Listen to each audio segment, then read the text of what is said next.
What if you could double your company's revenue in just 90 days without burning out or doing the same to your team?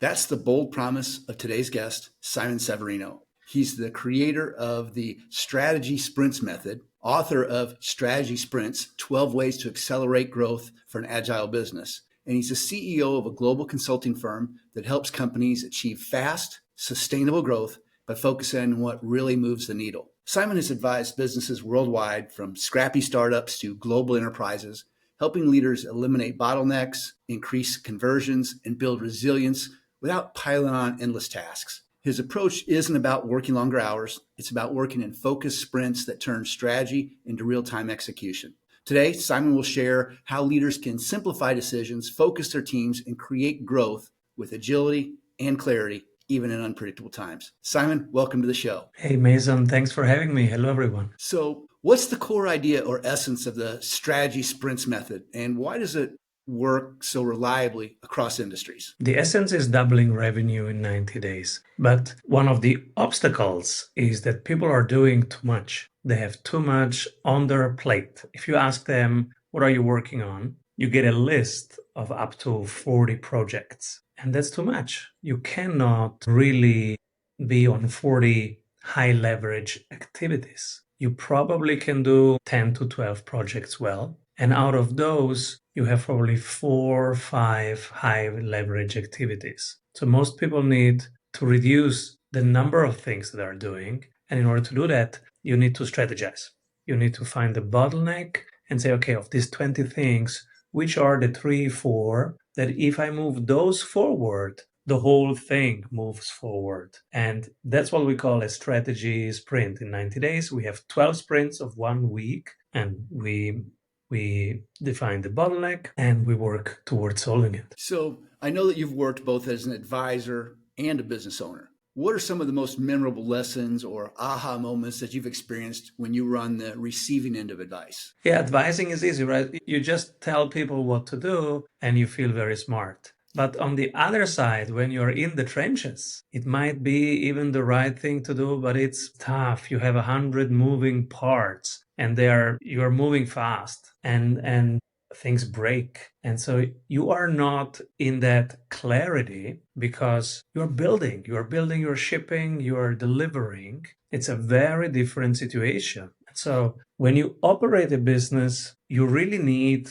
a simplification. And so that simplification, that's what I describe in the Strategy Sprints book, which is now out there in 3 languages. It's how to run a business in the digital age that is simple enough so that you enjoy running it. And it's simple enough so that you still have a life and you still like scaling your business. Because sometimes it becomes a prison if it's full of tasks. Now the business is running you instead of you running the business. And basically you have no life. And that's then a negative cycle that starts from there. I can relate to a lot of what you're talking about. It's exponentially more difficult to make things simple, but a simple plan executed well beats a fancy plan executed poorly 7 days a week and twice on Sunday. Many CEOs and sales executives, they've got this big vision, but they struggle with the day-to-day implementation. How does your method bridge that gap? They don't have time to simplify processes. They're doing their stuff. Like if they're great at marketing, they're doing marketing. If they're great at technology, they're building something wonderful. So that's their superpower. I have decided 22 years ago that I will build these things, that I am here to serve, to simplify the business processes for business people. So the sales processes, marketing processes, and client delivery processes. So I have time to do that. They don't, the corporation, right? And so over the last 22 years, I've helped teams. And whenever we were finding something that works multiple times, we were saving it, simplifying it, saving it, simplifying it, and then sharing with the next 100 clients. So this is how the Sprint University, the Sprint tools, all these things got together. It became the book, it became courses and accessible masterclasses. And now there are certified strategy sprints coaches out there applying those things. And on our website, we give away a ton of those tools for free. But yeah, they don't have time to simplify. They are making clients happy and landing new clients. That's what they're doing. Our job is to simplify the sales processes, marketing processes, client delivery process and help them have the simplest possible, most fun version of that available. So, can you give me an example or talk about something that you've let go of, whether that was a belief or a habit or a process that might have felt painful at first, but created major growth afterwards? Absolutely. So right now in front of me, for people watching, I have a calendar in front of me and it says September because it's September. This is the strategic action calendar. And instead of looking at 20 projects or even 12 projects, I am looking at the 4 activities that I have prioritized and that I have to do today. 4. And it looks like a beach for people just listening because it feels like being on the beach. I'm just doing 4 things. That's like a holiday for entrepreneurs. Right? Just doing 4 things. Cool. And so those 4 things, I then see if I'm actually doing them and I mark them as done. And now I see my streak. So out of these 4 activities, 3 have a streak going on and 1 doesn't. That's a very simple process of strategic action, right? I have cut my to-do list in half and in half again and in half again until I had 4 things. And those 4 things are so small, I can do them every day. And it is visually in front of me so that I will actually do them every day. And if I'm not doing them every day, they're kind of screaming at me. It's funny you say that because I remember sitting in college. I was Army ROTC. That was my scholarship, and that's how I got through college. And I'll never forget Major Cram. He was our professor of military science, and like I remember this like it was yesterday. He said, "Make a list of 5 things that you want to accomplish, just 5 things, and at the end of the day, give yourself a reward. So if I accomplish, what are the 5 things? And if I accomplish these 5 things, what's my reward for the day? And don't worry about the other things. The most important things need to make it on that list." And that was a long time ago. So some of the best and that's served me well when I do that. And sounds to me like some of the most beneficial lessons are almost timeless. So it makes Timeless. total sense. Every high performer, every practitioner who's deep in the field, they come to similar conclusions. And all of these processes that actually work over countries, over different time zones, and over different periods of time, they are all simple. It's just 5 things, and you check them off and you reward yourself. So how is a sprint approach different from the old school strategic planning cycle that most companies are still running? It's quite the opposite. So a strategic planning means a list of things. And a strategy is not a list. A strategy is an assumption about how you are going to win and what will make you win. And because we don't know that, nobody knows that. It's an assumption. And because it's an assumption, it's risky. And because it's risky, people avoid it. Instead, they make lists. This is the 5 years plan, and then it doesn't work anymore, right? So strategic planning is actually, it's basically duck and cover. It's avoiding the actual work of leading. Strategy is, okay, guys, we have to do this. We have to write down our assumption. If we do this, it's going to lead to this, and we will measure it that way. And this is how we're going to win against the other options out there. Now you write it down. It can be wrong. It can be right. And that's a tough responsibility. Now your judgment is written in front of everybody. That's the job of a leader. And the agile part, so that's the difference between strategic planning and an actual strategy. Now, the agile part, what we have done is we break this down into cycles of 7 days because you don't want your assumption to be validated 6 months later or invalidated 6 months later. You don't have that time. It's too late. And so the modern times, the digital era wants us to do things much faster. And so basically whatever we do is in real time. There is a real-time dashboard about those few things that we build with every team. And every Friday we look at that. Every Monday we come together. All right, guys, is the priority still the right priority? As a military guy, you will love this. And it's natural in the military. The military is very agile. People think it's rigid. It's actually very agile. It has a ton of structures that create agility because you don't have time to waste in action. So that's why you build for that. And so every Monday, hey, is the priority still the right priority? Is the plan still the right plan? Okay, yes, go. And then everybody does that without interruption. Everybody has their swim lane, they have full authority, and they run with it. And on Friday, team comes together again. Did we invalidate or validate assumptions? What was the action? What was the outcome? What do we learn from that? And then for next week, okay, what was working well? We will do more of that. what wasn't working. Why not? Let's learn from it and let's stop it. That's very astute on your part, because these people, I mean, might have a vision for what you want things to look like, but there's all kinds of different roads to get to that vision. I may have a destination, but something comes up and I have to pivot left, or then I have to pivot right, and then I have to pivot left again. Tony Robbins always talks about being focused on your outcome, but flexible in your approach. And what you're talking about, if I'm hearing you correctly, is being flexible in your approach, but also not getting too, when you make a pivot, not getting too far off course because you are getting feedback sooner rather than later. These four things, they don't change. But the way I do it, I try it once from the left side, from the right side. I try it backwards. I try it with high intensity, with low intensity. I try it in a written form. I try it with a video. I try different things, but these things don't change. So that's exactly the method applied. The direction stays the same, but you have to cover a lot of ground until you actually find it. Because entrepreneurship is like you're looking for an island and you're finding the way to that island, but nobody's been there yet. So you have to explore new territory. And for that, this is why this method exists. So in this day and age, distractions and overwhelm, it makes it difficult for business executives to focus. And a lot of them go spend time or energy chasing opportunities. My preference is to attract the right opportunities instead of pursue them. But in your opinion, what's the difference between chasing opportunities and executing a very disciplined growth strategy? We have 231 members right now in the Sprint Club.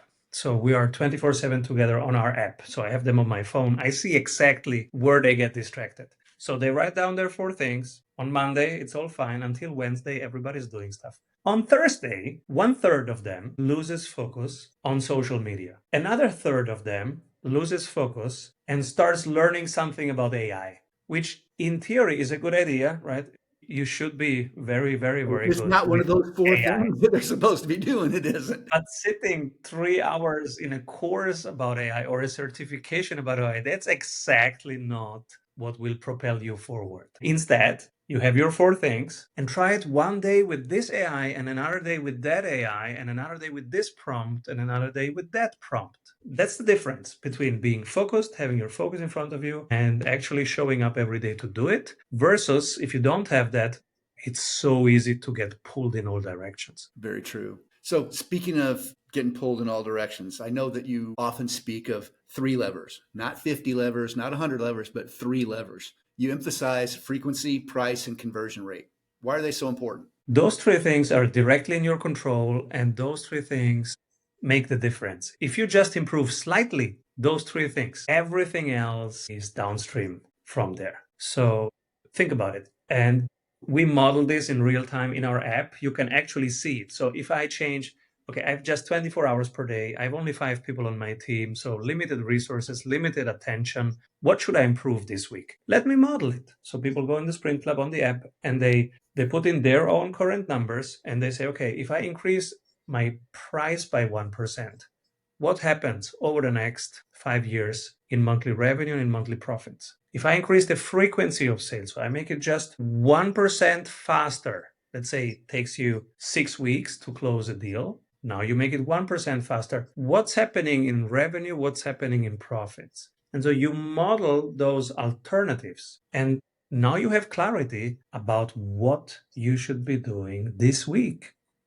Because that's the bottleneck. You will say, oh my God, wait a moment. If I increase by 1% the referrals that I get every week, that creates actually a much bigger difference than if I improve pricing by 1%. You know what I Then like you about know, what you're saying? okay, this week, let's do referrals. You know what I like about what you're saying is the constant focus on improvement instead of just assuming a status quo. And to have tools like that or focus like that keeps you aware that, hey, these are things that you have the flexibility to adjust and change. You're not a tree, you can move. And I remember I worked for a national sales trainer right out of college, and it's amazing what kind of memories you're bringing back to me in this conversation. But he drew out on a napkin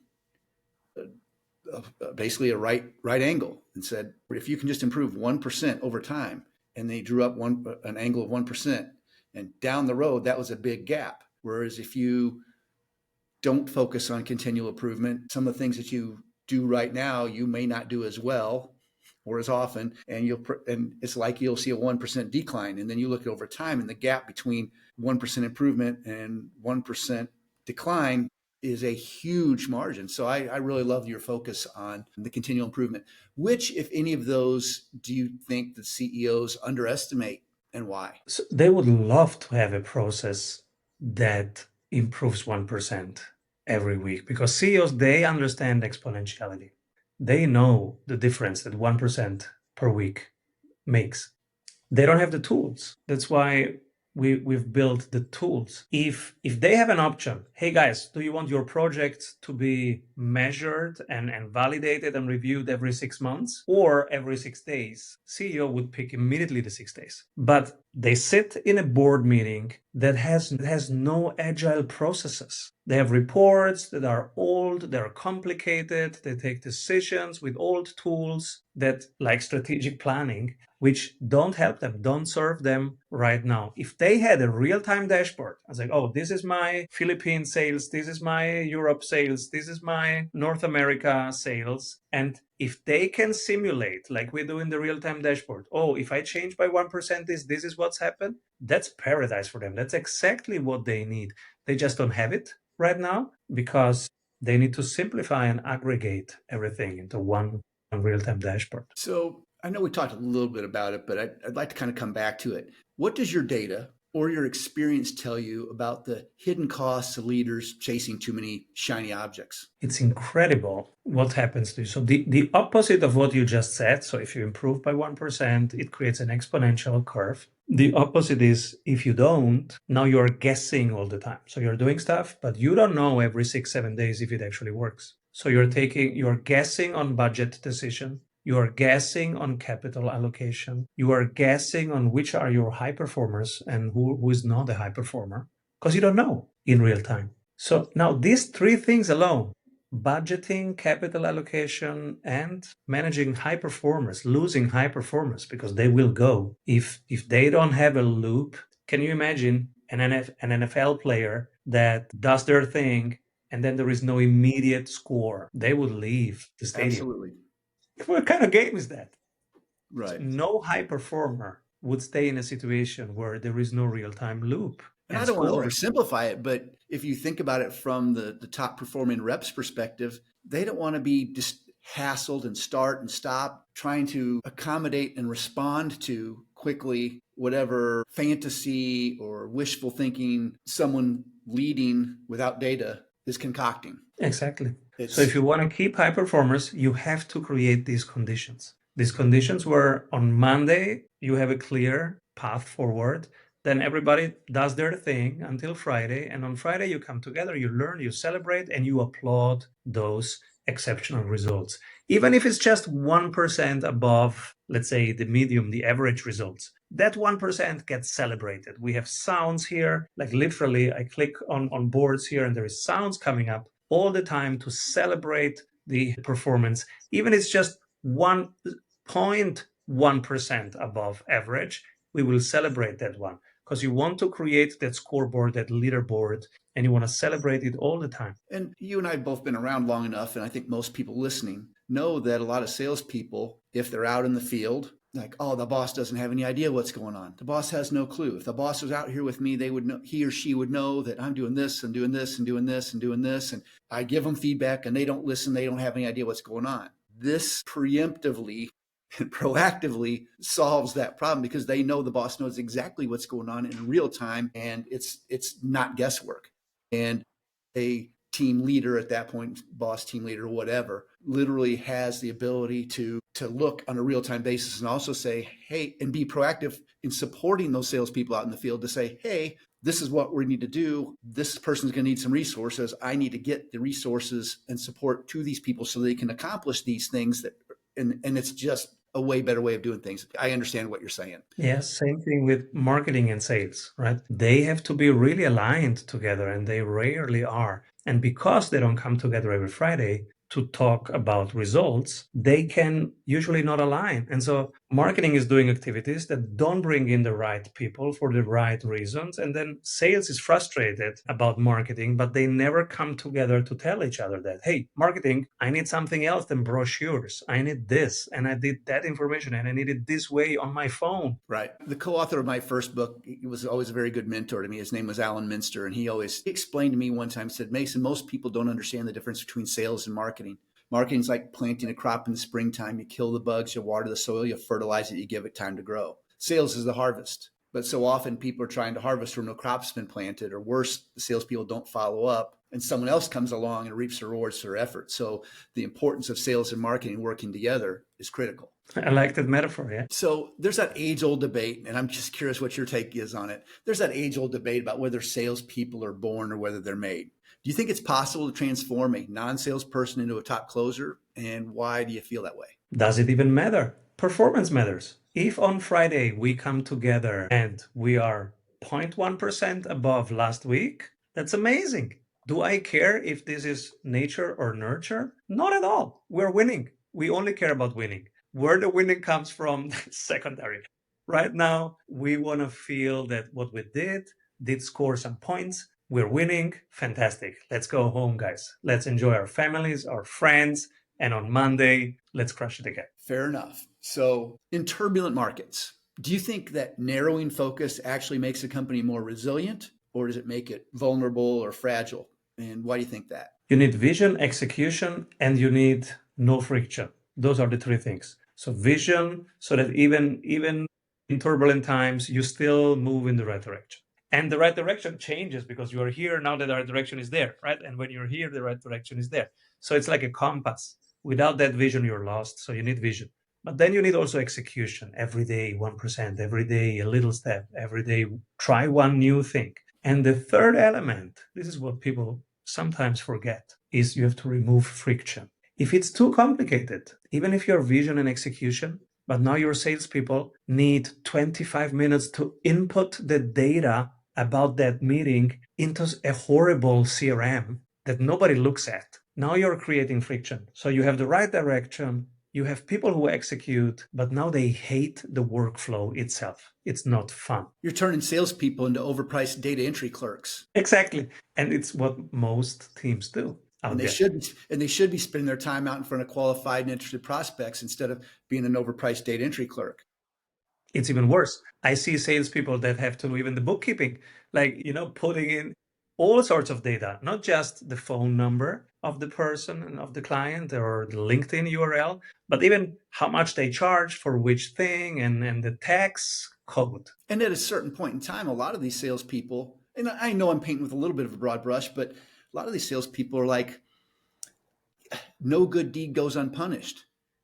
You mean if I get this, I'm already making enough money. And if I go out and I get this new big deal, that means, I'm going to have to do all of this data entry. I'm going to have to do all this bookkeeping in your example that you're giving. And all of a sudden, hey, I'm going to miss my weekend with my family. And at some point in time, some of these people are like, I'm going to do enough to take care of myself and get by.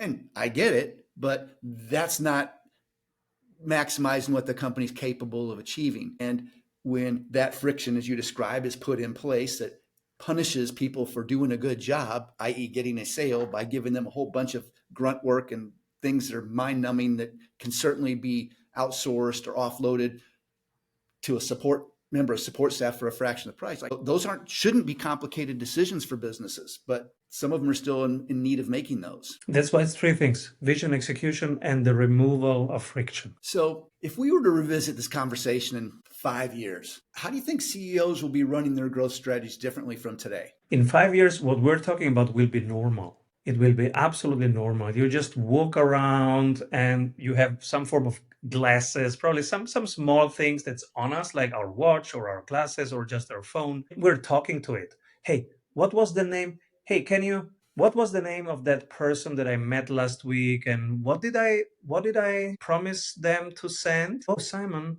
And by the way, for us, that's already my day today. Like, I have AI that I talk to, and it reminds me, that person, Simon, you should reconnect to that person. They wanted to sprint with you 6 months ago, but you did drop the ball. they're probably waiting for you to reconnect. What we're talking about, a real-time, helpful, simple system, which right now the pioneering teams are setting up. In 5 years, it will be totally normal, and there will be only these teams, the survivals, and the winners will be the teams that have simple real-time processes, that have fun and are winning enough week by week so that they stay in the game. And the others will pivot. So, given all your years of experience globally, if you could give just one piece of advice to business owners or executives responsible for increasing revenues, what would that be? Simplify your sales strategy, your marketing strategy, your client delivery strategy so that they become so simple and so real-time doable that everybody loves doing it. And make sure that latest Friday, there is a celebration of small wins. And a win is already 0.1, 0.2% above average. That means you need to track some average, otherwise you don't know it. So What's that old simple saying? dashboard. If if you don't have a standard, you can't measure the deviation. Exactly. Exactly. That's why you need a simple dashboard, three things on it. Every Friday you come together. Every Monday, hey, is this still the right thing? All right, let's go. Every Friday, what did we do? What worked well? Let's do more of it. Who crushed it? Woohoo, congrats. Yeah, pew, pew, pew, pew. And then what do we learn? What didn't work? Okay. Do we just stop it? Do we simplify it? Do we outsource it? Gotcha. So thank you for your time. I've enjoyed the conversation immensely. I was looking forward to it, and you're halfway around the world, so I know it's probably late at night there. So I appreciate you doing this. If people want to know more about you, your company, the work you want to do, what are the best ways for them to engage with you and learn more about you? So the book we talked about, they can buy it wherever they buy books. It's called Strategy Sprints by Simon Severino. And all these tools like the real-time dashboard, etc., they're open source. People can grab them, download them for free. It's at strategysprints.com. And this is also where they find our community, our group coaching, our one-on-one coaching. Great. It's been a pleasure. I really appreciate you. Hopefully we can stay in touch and maybe do a recap or another version of this sometime down the road. Thank you so much. Thank you, Mason.